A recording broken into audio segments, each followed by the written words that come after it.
So have you ever been walking in town somewhere, whether it's daytime or nighttime is irrelevant, but you're walking through town and you come to a intersection where you're supposed to stop and wait for the green man to come on. You know, there's a red man on the light, you press the little button and you wait for the green man to come on, right? Well, I'm quite positive that most people who have ever been in a place where such intersections exist at all will be able to tell me that there has come a point in their life when they've come up to the intersection, and despite the fact that there is a red man showing, they've crossed the road anyway.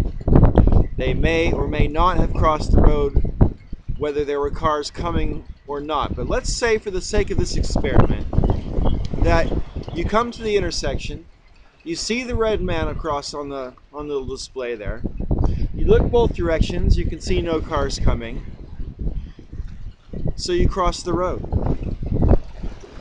Now, you've committed the same crime as someone who scurried across the road at the last possible instant, barely avoiding a car who had to slam on his brakes in order to miss that person. You've both committed the same crime, but one person took care to make sure that they didn't endanger themselves or anybody else, and the other person was more careless. Yet, in both cases, the same crime has been committed.